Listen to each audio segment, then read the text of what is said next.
Monster Professor. Welcome to the Monster Professor, a show in which we discuss and explore monsters in literature, myth, film, games, folklore, culture, and beyond. I'm your host, Josh Woods, author, editor, professor, and monster expert. And for those of you who have been caught up with episodes and have been sending me emails saying, "Where are the new episodes? Where are you? Are you okay?" I'm okay, and I'm back. Here are more episodes from all over the world, actually.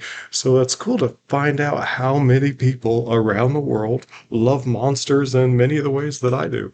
And if you hadn't caught up with the episodes, this just looks like another episode to you, then this is just another episode. In this episode, I think I want to talk about the riddle of the Hydra. In this case, I'm talking about the Hydra that Herakles battled, or Hercules if you prefer. I'll probably bounce back and forth between the Greek and the Latin. The Hydra, one of his more famous monsters he had to kill among his labors. Or, well, did he kill it? That's the big riddle, isn't it? Or the riddle that the Hydra presents. So maybe I shouldn't say kill. Fought. Let's say fought. So the Hydra was this giant water dragon serpent thing. In fact, the word Hydra comes from the Greek meaning this water serpent. It's actually, as you would expect, related to hydros, just the basic Greek word for water. Actually, that is etymologically connected to many other languages word for aquatic animal, like in Old English. Hydra is just another version of the word otter. And those cute little otters. So the next time you watch a YouTube video of those cute little otters playing with toys and stuff, think that they're closely related to the many-headed dragon. Who actually, I'm way off track. Okay, back on track about the Hydra itself. It's in the oldest versions that I've found of the tale. The oldest versions, of course, weren't recorded; those were in the oral tradition. But in the earliest ones, just like Kerberos or Cerberus, it started with 50 heads and got reduced. Kerberos got reduced down to three, the three-headed dog guarding the underworld. And the Hydra in most versions, got reduced down to having 9 heads from 50. And I always recall, when I see that, I always recall what Borges said about why Cerberus got reduced from 50 heads down to three. And he said something like, because 50 heads is a whole lot to paint and really hard to sculpt. And so he thinks art guided that. May be the case. So the Hydra supposedly had 8 mortal heads. These are serpent heads growing out of the same body, so on these long necks. He had 8 of these mortal heads, and one of the heads was immortal. And in at least one version I found, the immortal head was made out of gold, which is interesting to me. The Hydra, as a monster, was the daughter of the mother of monsters, Echidna, and we've talked about her before.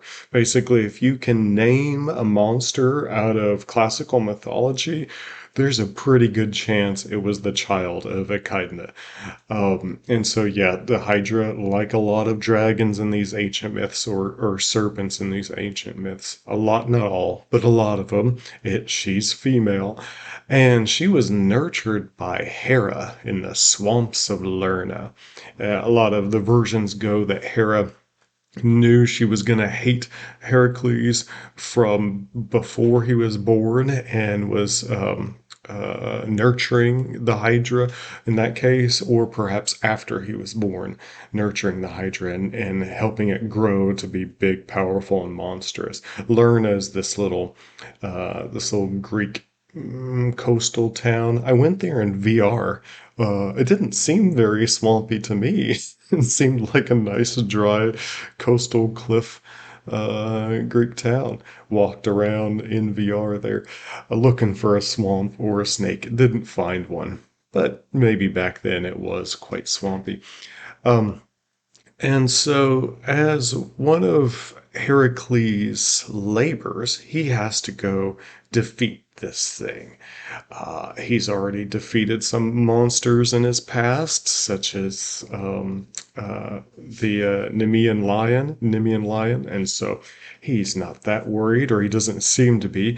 So he goes to Lerna, and the Hydra is hiding out on a ridge that Heracles can't get to. So he takes spears and I guess starts a fire nearby. So he lights these spears on fire and throws these flaming spears at the Hydra until he can get her to emerge and come after him. Once they do, they grab a hold of each other. He grabs a hold of the Hydra, but the Hydra uses its neck or its tail, I forget which, some limb it has, and wraps around him. And so he can't get away from it, but it can't get away from him. That's no problem. He has him right where he wants. The old military saying goes, "We have him right where we want him. They're all around us." So he has that thing wrapped up just like he wants it, and using his iconic weapon, a big brutish club, he starts bashing one of the heads in until he bashes the head off. And if you're familiar with the tale, then you already know what happens. As soon as one head is cut off, or bashed off in this case, out of that stump, two more of the same kind of head grows out, and so he's got to fight more.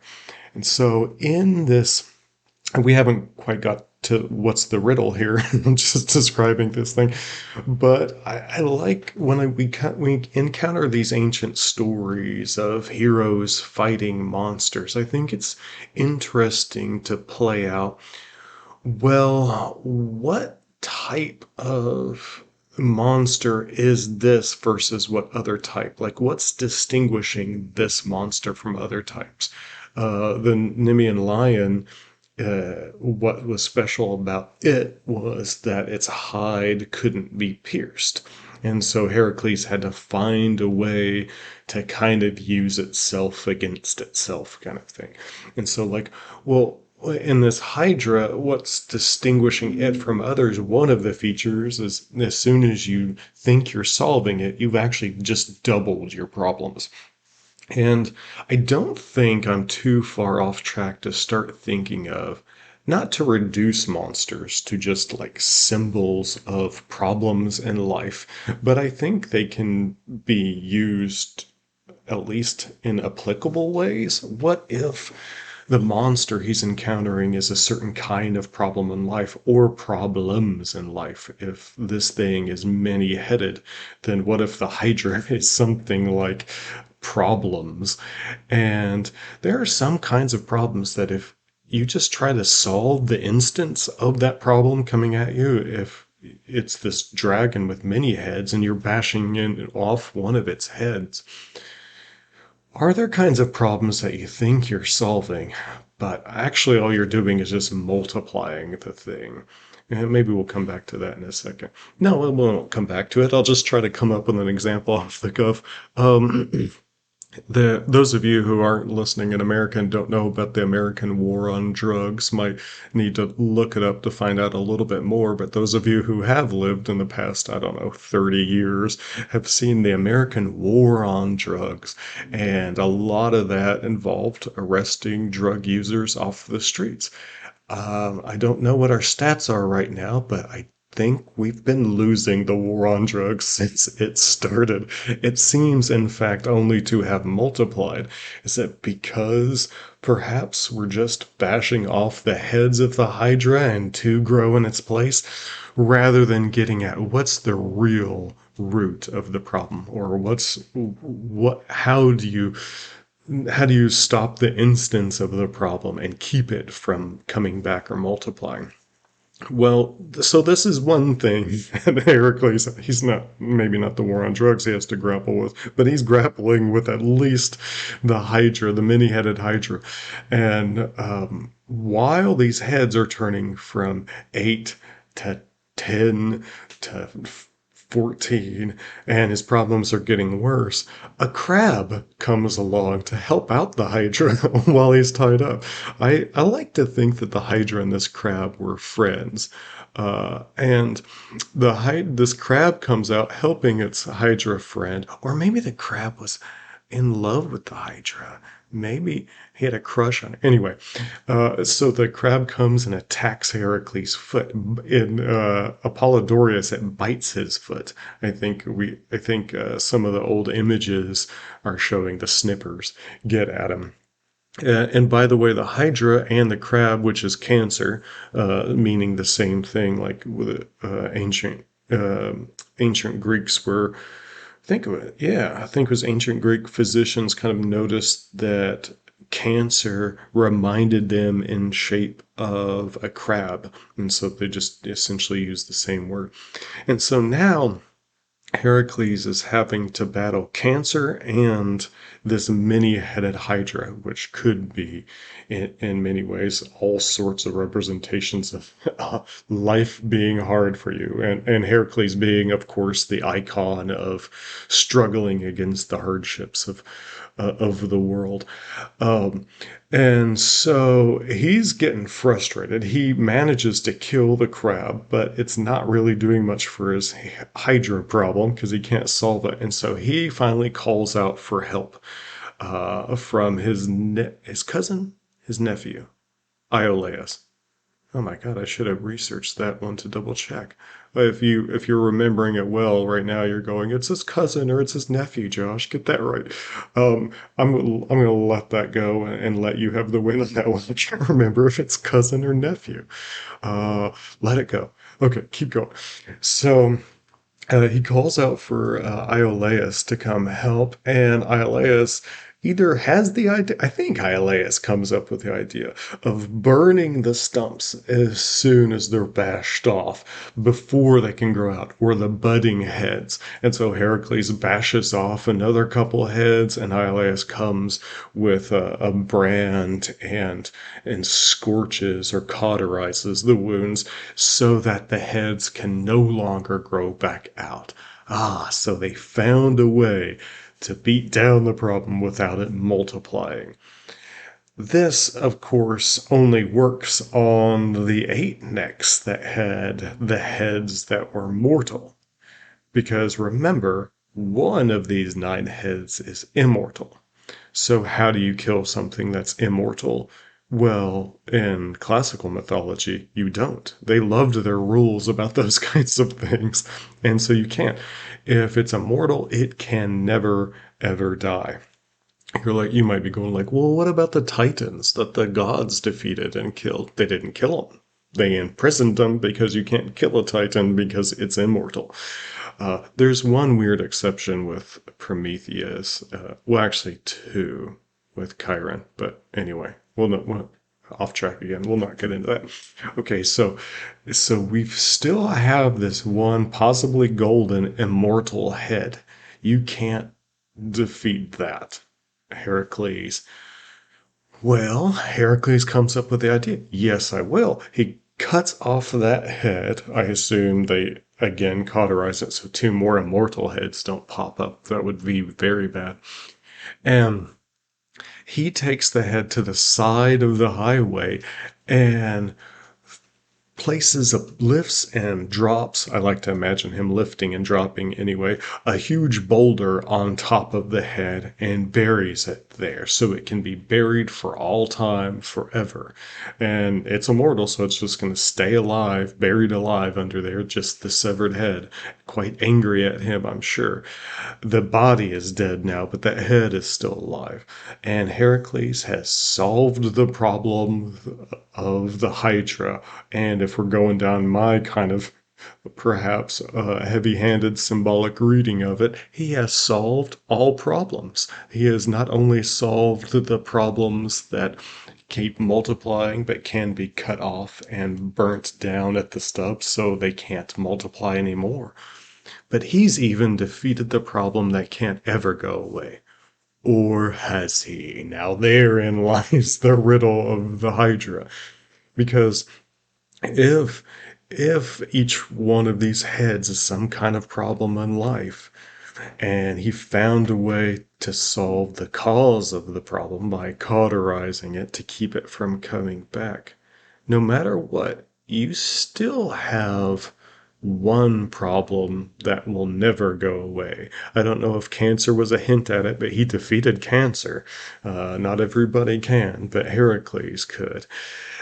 And still, even if you defeat cancer, there's still one problem that no one can defeat, and that is your death. You think you can bury it under a boulder and keep it from coming back, but death, ironically, is immortal. You can't kill death, and death is going to come back around to get you, especially if you think you have bypassed it entirely. Heracles at this point thinks he has. So the body is dead. The immortal golden head is buried under a boulder. He takes the body, chops it up a lot like Marduk chops up Tiamat, or perhaps, yeah, well, we won't get into the other supposition. Anyway, so he takes this cut up body and he dips his own arrows in its blood, for the blood of the Hydra is poisonous beyond what you can imagine a poison to do. And that's essentially the end of that scene. As I said, the Hydra and Cancer were both placed into the heavens as constellations, so they underwent catasterism. We have a word for that. If you get turned into a constellation, you undergo catasterism. Isn't that nice? We have a word for that. So let's flash forward past all of Heracles' 12 labors. They were originally 10, but his cousin running the show, giving him the labors, discounted two of them. One of them being the Hydra, because he got help. And you're not supposed to get help. They were supposed to be his labors, and Iolaus helped him. So so he had to do like two more to make up for the Hydra one. So maybe that's part of the riddle, is he doesn't even get credit for doing what he did. So flash forward past all of that, he has a new wife, Deianira, and they're traveling down the road. They encounter a river. They want to get across the river. Those of you who think that's not that big of a deal, or why does trying to cross a river feature so strongly in stories? And if that's the case, then you're taking bridges for granted. Bridges are extremely difficult to make, and if you live in a world where you can just cross over or drive over bodies of water because other people have come and built bridges for you, you need to go find, you're not appreciating that. You need to go find somebody who has worked on making a bridge and thank them. It's a tough thing to have a world full of bridges over water. And those of you who live in areas like, well, I don't get the option of a bridge, I have to use a ferry. Well, there you go. He comes across a ferryman who is willing to give Deianira and Heracles a ride across the river. But there's one problem with the scene of this ferryman. He is one of the Centauri, or in Latin, a centaur. He's the torso waist up. He is a human being or a man, and from the waist down, he's the body of a horse, this centaur.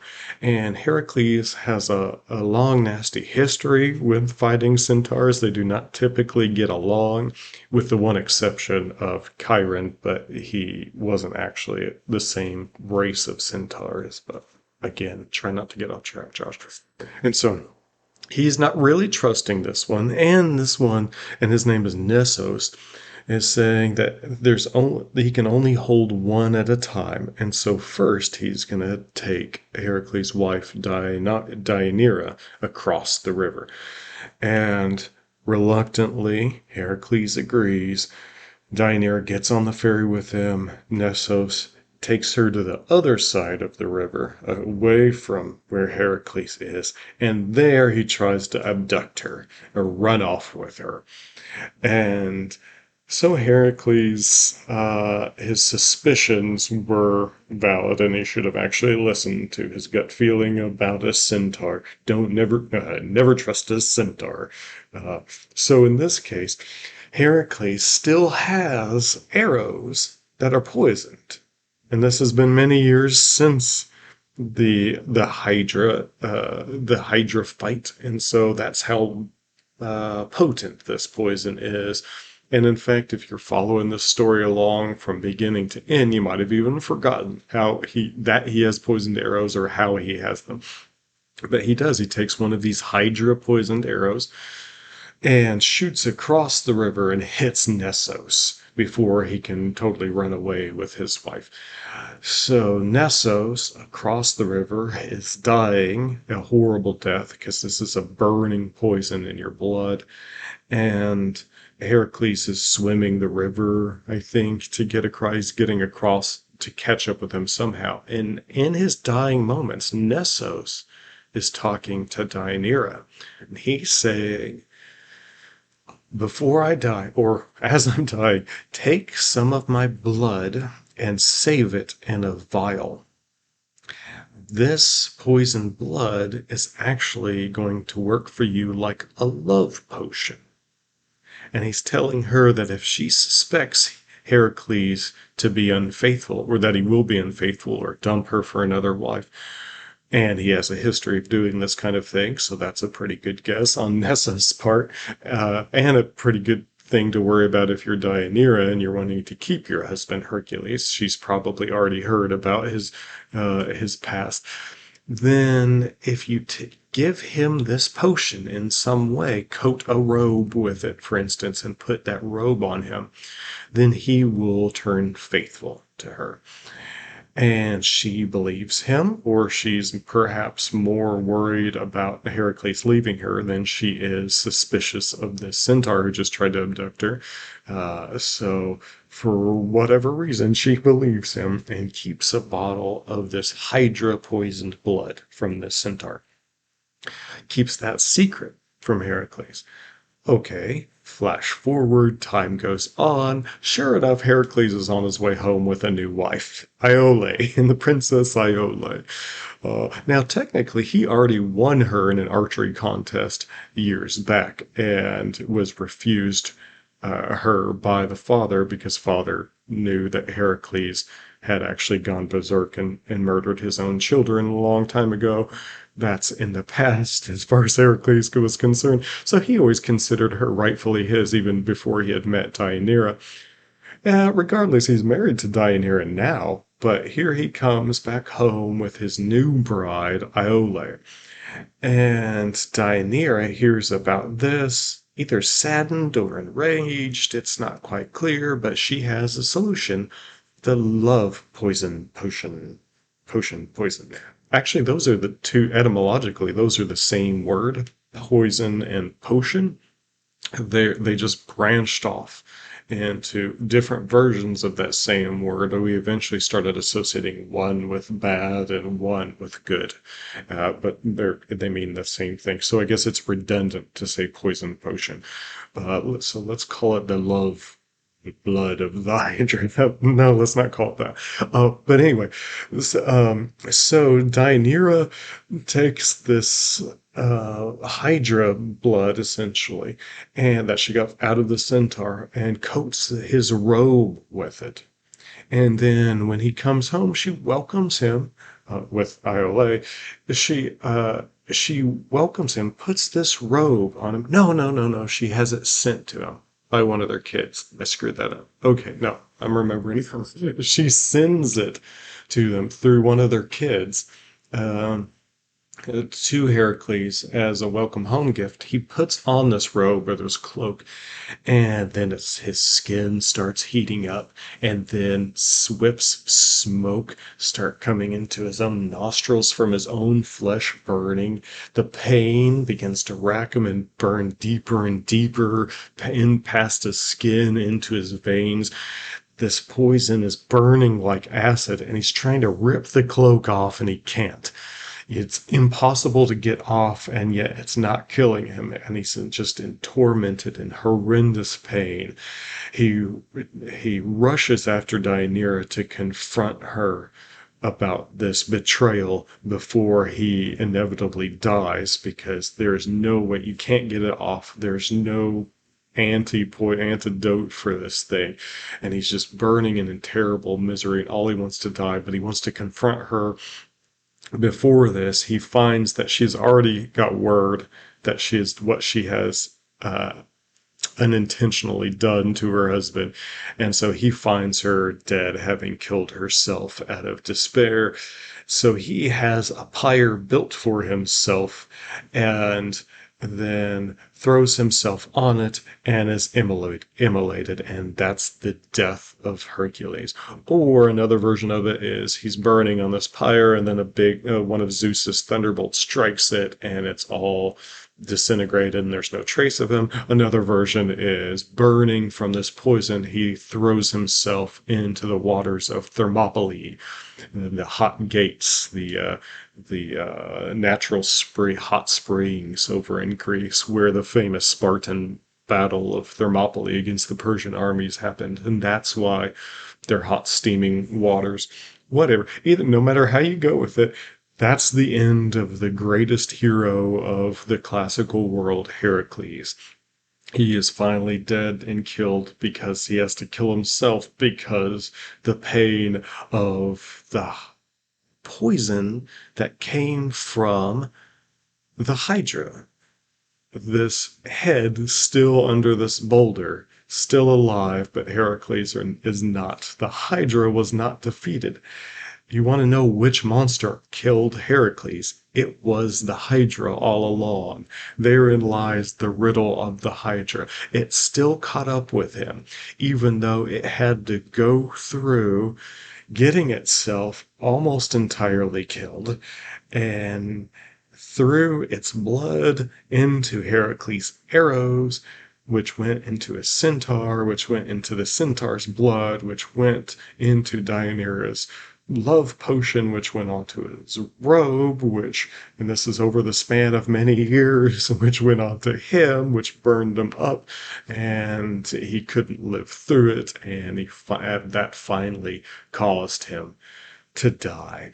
So the Hydra, the riddle of the Hydra is that if you're when I was saying, well, there's one problem you can't ever defeat, it's that immortal head, and you're thinking, well, he just cut it off and buried it under a boulder, and he doesn't have to deal with it again. So he has figured out, he has dealt with the unkillable problem. No, he didn't. It came back, and it got him. So no matter what you do, no matter what kind of monsters you fight, there will always be one that you can't. And the head of the Hydra, or the riddle of the Hydra, shows you. I thought that's cool how that story kind of winds together or stitches back together in that way. So the Hydra, I don't know if you thought much about that being a cool monster, but if you really think about it, it's a very cool monster indeed. How about let's call that good? I think it's a relatively short episode. I don't know how long am I coming in at right now? Yeah, it's about 30 minutes episode. It's been a while since I've been able to keep it that short. So how about let's say get ready for more episodes soon. And if you made it this far, then congratulations, you survived another episode of The Monster Professor.